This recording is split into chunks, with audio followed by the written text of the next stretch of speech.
Maya Chen walked through the metal hallways of Kepler Station Academy with her head down. She always walked this way. It was safer to be invisible. The space station floated high above Earth, and only the smartest children in the world came here to study. They would become the scientists, pilots, and leaders who would take humanity to the stars. Maya was smart, very smart, but she never raised her hand in class. She never spoke loudly. She sat in the back and did her work quietly. Her teachers barely remembered her name. Her classmates walked past her like she was a ghost. This was how Maya wanted it.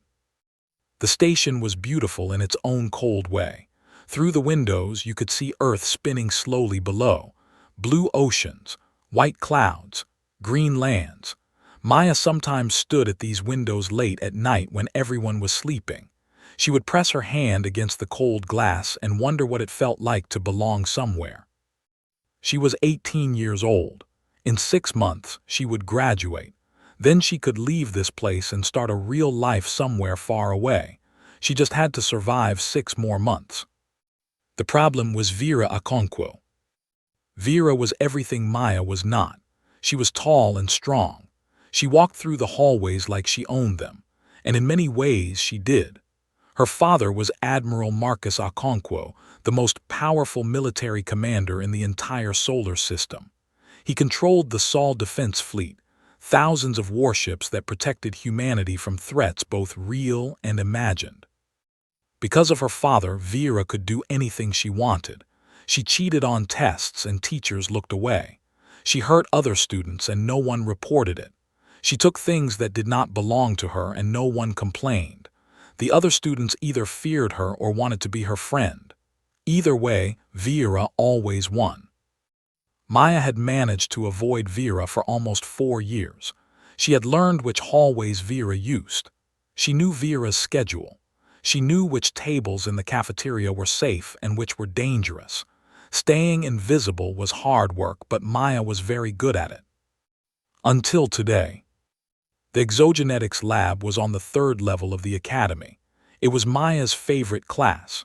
Here, students learned about alien life forms that humans had discovered on distant planets. Most of these creatures were simple things like bacteria and plants, but some were more complex. Some were beautiful and strange in ways that made Maya's heart feel full. Professor Walsh was explaining something about genetic adaptation when it happened. Maya was carrying a tray of sample containers to her desk. The containers held tiny organisms from a moon called Europa. They glowed softly in the dim light of the lab. Maya did not see Vera's foot. It happened so fast. One moment Maya was walking carefully. The next moment she was falling. The tray flew from her hands.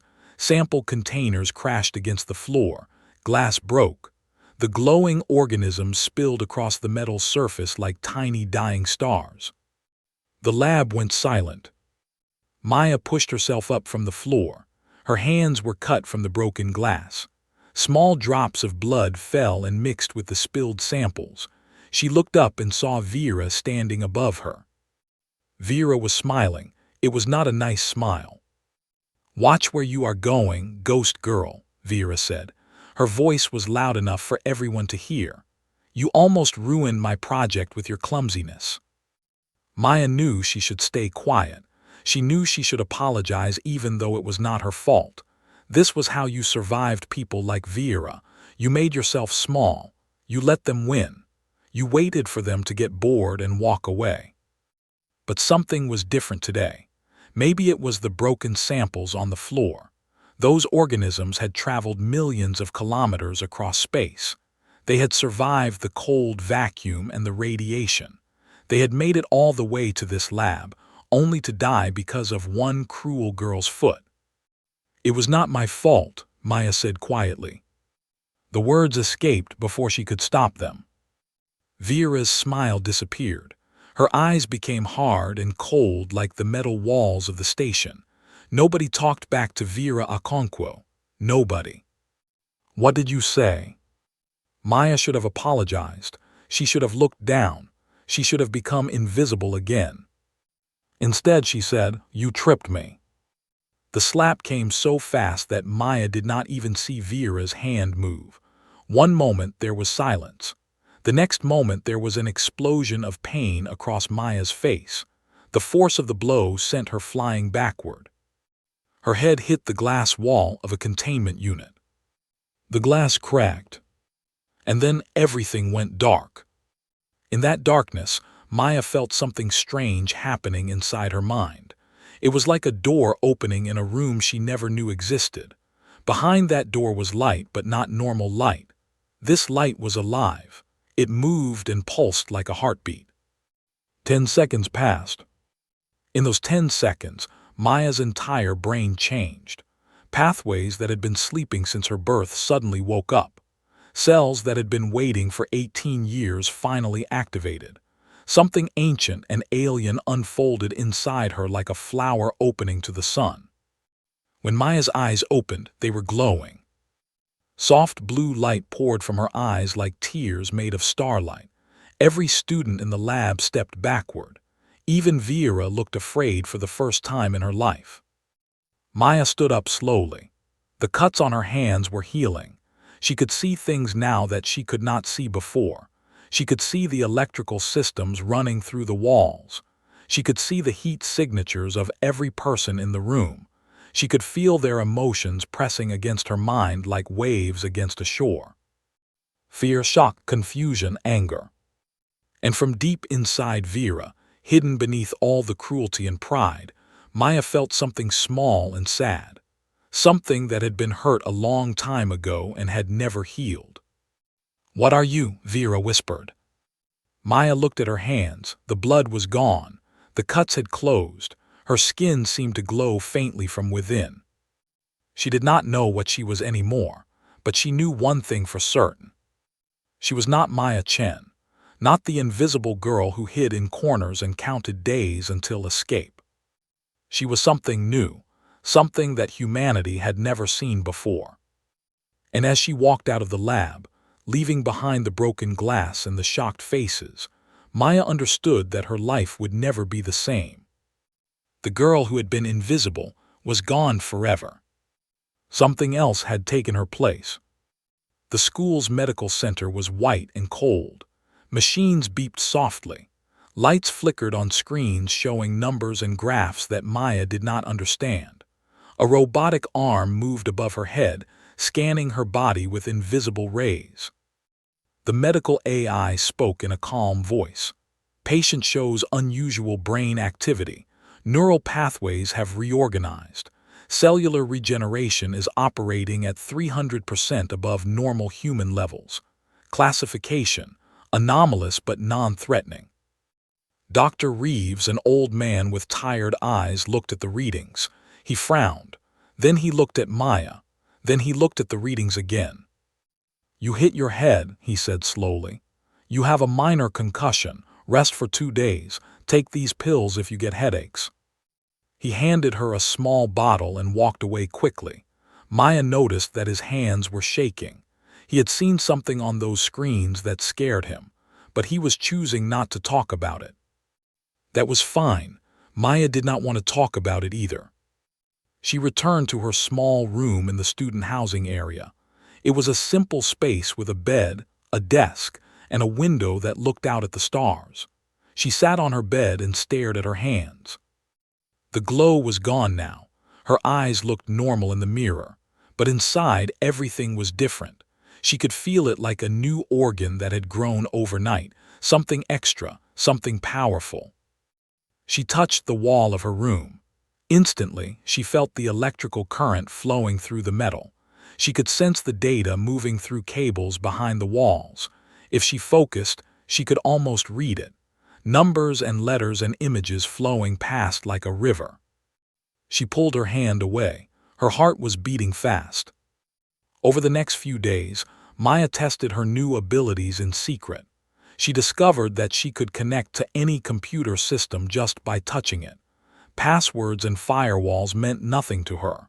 The machines welcomed her like an old friend. Her body had changed too. She could move faster than before. Much faster.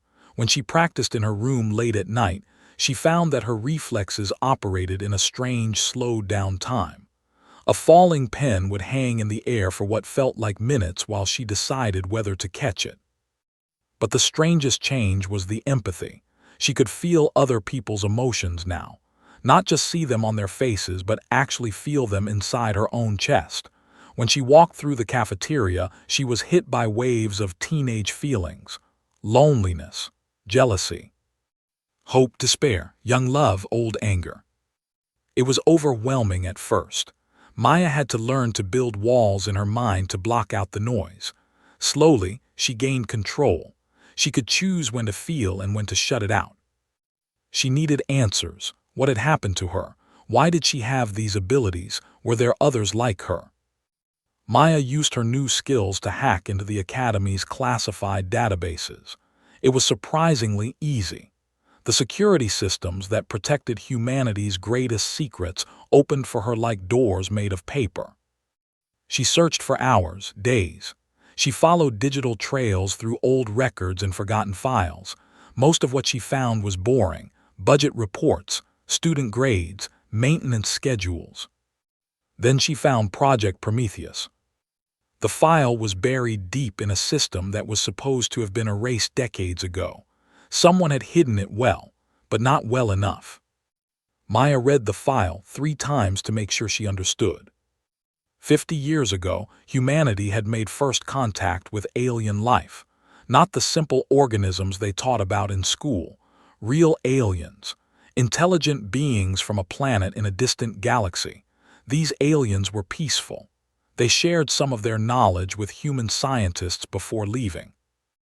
Among the things they shared was their genetic code. A secret group of scientists began Project Prometheus. They wanted to create super soldiers who could survive on hostile alien worlds, soldiers who could breathe toxic air, soldiers who could see in the dark, soldiers who could heal from terrible wounds. They took human embryos and spliced alien DNA into them. 12 children were created, 12 experiments. The project was shut down when the government discovered what was happening. The scientists were arrested. The 12 children were supposed to be terminated. But one child survived. Maya found her mother's name in the files: Dr. Lin Chen, lab assistant. She had smuggled out one embryo before the facility was destroyed. She had raised that embryo as her own daughter. She had never told anyone the truth. Maya's mother had died when Maya was 10 years old.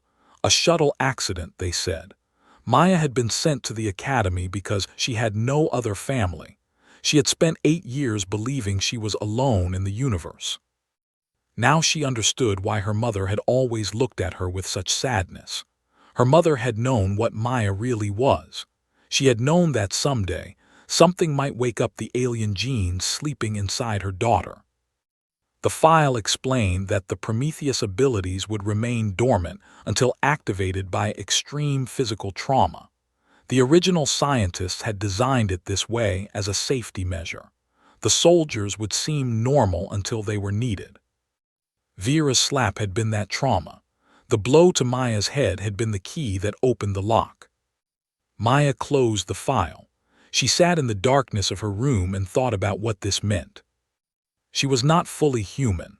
Part of her came from creatures who lived among stars she could not even see. She had been designed as a weapon, created by people who saw her as a tool rather than a person. Her whole life had been a lie. For a moment, Maya felt crushing despair. She wanted to crawl under her blanket and disappear. She wanted to go back to being invisible, back to counting days until graduation. But that Maya was gone. The slap had killed her as surely as if it had stopped her heart. A new Maya had been born in those 10 seconds of darkness. A Maya with power. A Maya who could see the corruption and cruelty that infected the systems around her. A Maya who could actually do something about it. She had a choice to make. She could hide what she was. She could pretend to be normal. She could graduate and find some quiet corner of the galaxy where no one would ever bother her. Or she could become something else entirely. Maya stood up. She walked to her window and looked out at the stars. Somewhere out there, the aliens who had donated part of her DNA were living their lives. Somewhere out there, the universe was vast and full of wonders she could not imagine. She was not a victim anymore. She was not invisible. She was catalyst. And she had work to do. Maya did not want revenge against Vera. Revenge was small. Revenge was personal. What Maya wanted was much bigger. She wanted to break the systems that created people like Vera. The networks of corruption and power that let bullies thrive while good people suffered.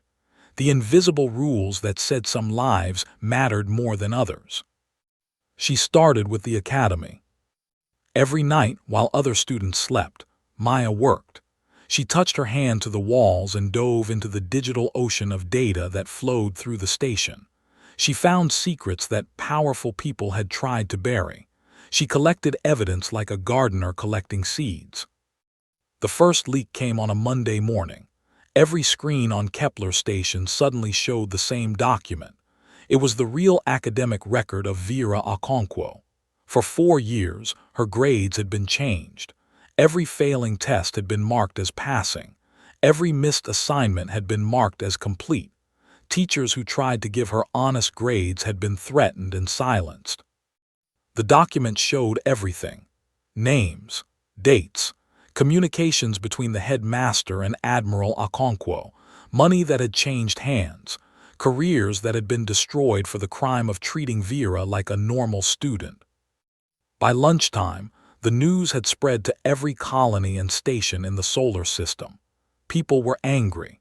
Parents who had paid huge amounts to send their children to the academy demanded answers. Politicians who had used the academy for their own children began asking questions. The headmaster resigned that afternoon. Maya watched from her usual seat in the corner of the cafeteria. She ate her meal slowly while chaos swirled around her. Students were talking, shouting, crying. Some were happy. Some were scared. The old order was cracking and no one knew what would come next. Vera sat alone for the first time in her life. Her friends had abandoned her. The students who once feared her now looked at her with disgust. She stared at her tray of food without eating, her face pale and lost. Maya felt Vera's emotions through her empathy: shame, confusion, fear, but also anger. Vera did not understand what she had done wrong. She had been taught since birth that rules did not apply to people like her. Now the world was telling her something different and she did not know how to process it. Maya almost felt sorry for her, almost. The second leak came a week later. This time, the target was Admiral Marcus Okonkwo himself. Maya had found evidence of illegal weapons deals. The admiral had been selling military technology to criminal organizations in the outer colonies. Ships and guns and bombs that were supposed to protect humanity were instead being used to terrorize innocent people. More than that, he had been covering up accidents, ships that disappeared because of faulty equipment, soldiers who died because of his cost-cutting measures, families who never learned the truth about how their loved ones had really died. Maya released everything, every document, every recording, every secret communication. The admiral was arrested while giving a speech about military honor. The video of soldiers dragging him away in handcuffs played on every news channel for days. His wife and children were questioned. His bank accounts were frozen. His entire empire of lies came crashing down. Vera disappeared from the academy. Some said she had gone into hiding. Others said she had been taken by authorities for questioning. Either way, her seat in class remained empty. Maya should have felt satisfied. The bully who had slapped her was now facing real consequences. The systems that had protected her were exposed and broken. Justice, of a kind, had been done. But Maya did not feel satisfied. She felt something else entirely. Danger. It came in the form of a message that appeared on her personal screen one night. The message contained no words, only an image.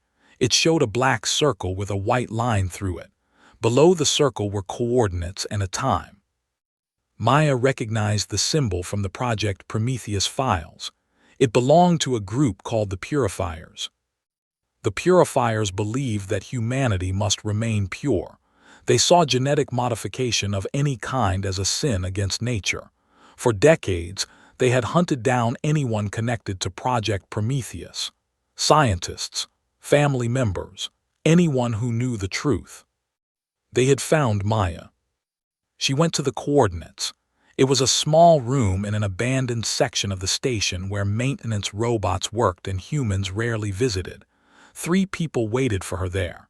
They wore plain clothes, but their bodies moved like soldiers. "You are the last one," their leader said. He was a tall man with cold eyes. "The others are all dead. We have been searching for you for 18 years. Maya felt their emotions: hatred, disgust, religious certainty. They believed they were doing right. They believed they were saving humanity from contamination.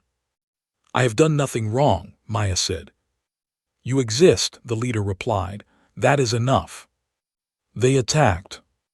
Maya discovered something new about herself in that moment. Her body knew how to fight. The alien genes had given her combat instincts that activated under threat. She moved through the 3 purifiers like water through rocks. Her speed and reflexes made their attacks look slow and clumsy. When it was over, they lay unconscious on the floor. Maya had not killed them. She did not want to kill anyone. But she understood now that the purifiers would never stop. They would send more soldiers. They would hunt her across the galaxy. Her crime was existing. There was no way to make peace with people who hated you for being alive. Maya returned to her room and began to plan. She could not stay at the academy. She could not stay anywhere in the inner solar system. The purifiers had eyes everywhere. She needed to run, but more than that, she needed to find others like herself. The Prometheus files had mentioned 12 children. The purifiers claimed the others were dead, but Maya had learned not to trust what powerful people said. Maybe some had survived. Maybe they were hiding just like she had been hiding. If she could find them, they could protect each other. Together, they might be strong enough to build something new, a place where people like them could live without fear, a community based on what you contributed, not who your parents were. It was a dream, maybe an impossible dream. But Maya had already done impossible things. She had brought down an admiral and exposed a corrupt system. She had survived an attack by trained killers. She touched her hand to the wall one last time and sent a message into the vast network of human communication. A simple message, hidden in code that only a Prometheus child would recognize. "You are not alone. I am coming to find you."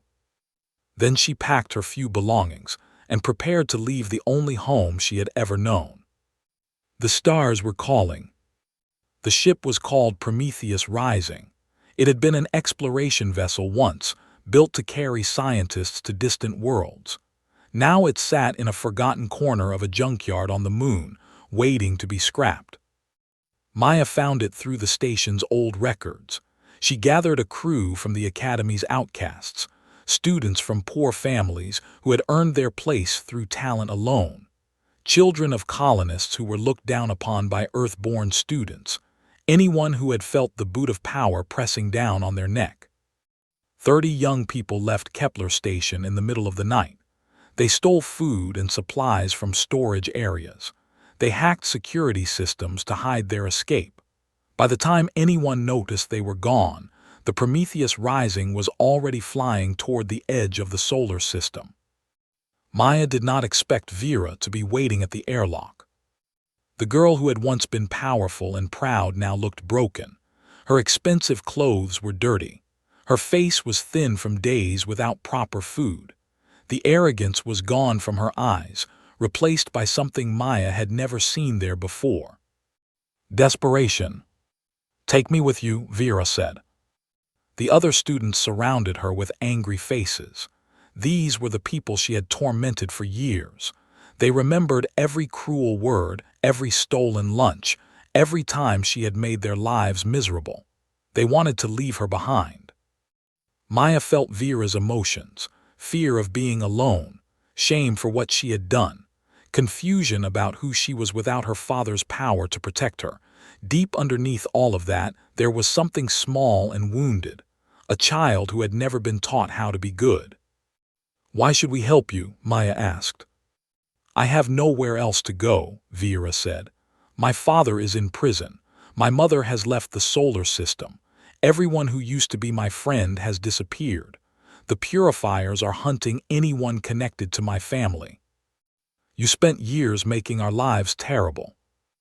"I know," Vera's voice cracked. "I know what I did. I cannot undo it, but I can change. Please, give me a chance to be different." Maya remembered the slap. She remembered the pain and the humiliation.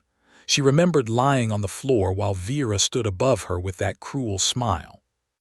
But she also remembered what she had felt when she first read Vera's emotions. The sadness hidden under the cruelty. The fear behind the arrogance. Vera had been broken long before Maya met her. She had been taught that love meant power and that respect came from fear. Maya made a decision that surprised everyone, including herself. "You can come," she said, "but you will work, you will learn, you will be treated the same as everyone else. No special treatment, no exceptions." Vera nodded quickly. She looked like she could not believe what she was hearing. "Thank you," she whispered. The other students were not happy, but they trusted Maya. If she said Vera deserved a chance, they would accept it, for now. The journey to the outer colonies took months. Maya used that time to teach herself how to fly the ship and navigate the stars. She was a fast learner. Her enhanced brain could process information at incredible speeds. She also reached out to the Prometheus children who had answered her coded message. There were 7 of them scattered across different worlds. Each had different abilities. One could control fire, another could breathe underwater, a third could make plants grow with just a touch. They arranged to meet on a small moon called Titan, where humanity had built a colony underneath the frozen surface. It was far from Earth and the purifiers' main areas of control. The reunion was emotional. These were people who had spent their whole lives hiding what they were. They had believed they were alone in the universe. Now they stood together for the first time, 8 survivors of a project that should have killed them all. "What do we do now?" asked a young man named Daniel, whose skin could change colors like a chameleon. "We build something new," Maya said. "A place where people are judged by their hearts, not their genes.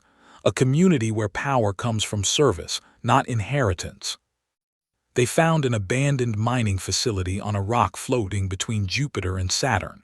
It was not pretty. The walls were bare metal. The life support systems were old and unreliable, but it was theirs. They named it Haven. Word spread through the outer colonies. Others came to join them. Not just Prometheus children, but regular humans who were tired of the corruption and cruelty of the inner systems. Scientists who wanted to do research without government interference. Artists who wanted to create without censorship. Families who wanted their children to grow up in a better world. Haven grew slowly but steadily. Within a year, it had a population of 200 people. Within 2 years, 500. They built greenhouses to grow food. They repaired old ships and traded with nearby colonies. They created schools where children learned about kindness and cooperation alongside math and science. Vera changed during this time. At first, she struggled. She did not know how to wash her own clothes or cook her own food. She did not know how to talk to people without trying to control them. She made mistakes constantly. But she did not give up. Every time she failed, she tried again. She scrubbed floors and cleaned bathrooms without complaint. She learned to repair machines and grow vegetables. She listened more than she spoke. Most importantly, she began to understand the harm she had caused. She could not apologize to everyone she had hurt, but she could make sure she never hurt anyone that way again. Maya watched this transformation with cautious hope. She did not trust Vera completely. Perhaps she never would. But she recognized something valuable in Vera's struggle. It proved that people could change, even people who had done terrible things. If Vera could become better, perhaps anyone could. 5 years passed. Haven became a legend in the outer colonies. People called it a miracle, a place where the old rules did not apply. They said that a girl with glowing eyes had built it, a girl who had been nobody and become something amazing. Maya did not care about the legends. She cared about the reality. She had created a home for people who had none. She had proven that humanity could be different. She had shown that power did not have to mean cruelty. But trouble was coming. The purifiers had not forgotten about her. They had been planning something terrible while Maya built her dream. And they were almost ready to destroy everything she had created. The warning came from an old friend at Kepler Station. A teacher who had secretly admired what Maya was building had risked her career to send a message. The purifiers had created a biological weapon. It was designed to target Prometheus DNA specifically. Anyone carrying the alien genes would die within hours of exposure. Regular humans would be completely unharmed. They planned to release it on every human world simultaneously. Millions of tiny drones would carry the weapon through ventilation systems, water supplies, and public spaces. By the time anyone realized what was happening, it would be too late. The Prometheus children would be gone forever. Maya called a meeting of the Haven leadership. 8 Prometheus survivors sat around a metal table, their faces grim. Around them stood the human friends who had joined their cause. Engineers, pilots, medics, and teachers who had chosen to make Haven their home. They will deploy the weapon in 72 hours, Maya said. The main supply ship is currently orbiting Earth, preparing for distribution. We cannot fight the entire purifier organization, said Daniel, the chameleon. They have thousands of soldiers. We have maybe 100 who can hold a gun. We do not need to fight them all, Maya replied. We need to stop the weapon. If we can capture or destroy the supply ship, the plan fails. Vera stepped forward. She had changed so much in 5 years that some of the newer residents of Haven did not even know about her past. She had become a skilled engineer, responsible for keeping Haven's power systems running. I can get us close to the ship, Vera said. My father had emergency codes that were never changed after his arrest. I memorized them when I was a child. They should still work. Maya looked at the woman who had once been her tormentor. They had never become friends. Too much had happened between them, but they had developed a strange kind of respect. Are you sure you want to do this? Maya asked. If we fail, you will die along with the rest of us. Haven is my home now, Vera said simply. You gave me a chance to become someone better. I will not let them destroy that. The Prometheus Rising launched from Haven with 20 volunteers on board. It was a suicide mission. Everyone knew this, but they went anyway because some things were worth dying for. The journey to Earth took 3 days. They traveled in silence, each person lost in their own thoughts. Maya spent her time preparing. She studied the blueprints of the supply ship. She practiced her combat skills. She tried not to think about all the ways this could go wrong. The supply ship was enormous. It hung above Earth like a metal moon, surrounded by purifier warships. Getting close should have been impossible. But Vera's codes worked. The defense systems recognized her as a friendly vessel. They slipped through the blockade like ghosts. The battle began when they docked.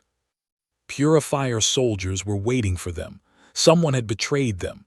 Perhaps the codes had triggered an alarm. Perhaps a spy had reported their plans. It did not matter now. Maya led the charge. Her body moved at speeds that human eyes could not follow. Soldiers fell before they could even aim their weapons. The other Prometheus children fought beside her, each using their unique abilities. Fire and water and growing vines filled the metal corridors. Their human allies fought with regular weapons and regular courage. Many fell. Maya felt each death like a knife in her heart. These were her friends, her family. They were dying for a cause she had asked them to believe in. The fighting lasted hours. The Prometheus Rising crew pushed deeper into the supply ship, leaving destruction behind them. They lost half their number before reaching the main cargo hold. The weapon was there. Thousands of tiny drones sat in neat rows, waiting to be released. Each one contained enough of the biological agent to kill any Prometheus child within a kilometer. Maya placed her hand on the central control console. She felt the ship systems open to her like they always did. With a thought, she could destroy the drones. She could save her people. But she hesitated. Through the ship's cameras, she could see the purifier leadership gathered in a conference room. The men and women who had ordered this genocide. The people who believed that killing her kind was not only acceptable but holy. She could vent the atmosphere in that room with a single command. She could end them. It would be justice. It would be revenge. It would be exactly what they deserved. Maya's finger hovered over the control. Then she made a different choice. Instead of killing them, she activated every screen on every human world. She broadcast the truth. She showed the evidence of what the purifiers had planned. She showed their communications, their designs, their cold calculations about acceptable casualties. She let humanity judge for itself. The response was immediate and overwhelming. People everywhere watched in horror as the scope of the conspiracy was revealed. Governments that had secretly supported the purifiers quickly distanced themselves. Soldiers who had followed orders without question began to ask what they had almost done. The purifier leadership was arrested by their own people. The weapon was dismantled. The tiny drones were destroyed without ever being deployed. Maya stood on the bridge of the supply ship as Earth security forces boarded. She was tired, so tired, but she was alive and her people were safe. A month later, Maya stood before the United Earth Council. Representatives from every human world watched as she spoke. Behind her stood the surviving Prometheus children and the friends who had fought beside them. "You created us because you were afraid," Maya said. "Afraid of what might be waiting in the darkness between stars. You made us into weapons because you thought weapons were the answer to fear." She paused and looked at the faces watching her. Some were hostile, some were curious, some were ashamed. But the greatest threat to humanity has never been alien. It has been the part of ourselves that sees difference as danger, the part that mistakes cruelty for strength, the part that builds walls instead of bridges. Maya thought of Vera standing somewhere in the crowd, a bully who had become a hero, a symbol that change was always possible. "I am not here to rule you or replace you," Maya continued. "I am here to show you what humans can become when we stop being afraid of our own potential. We can be kind. We can be brave. We can build communities based on love instead of fear." She raised her hand.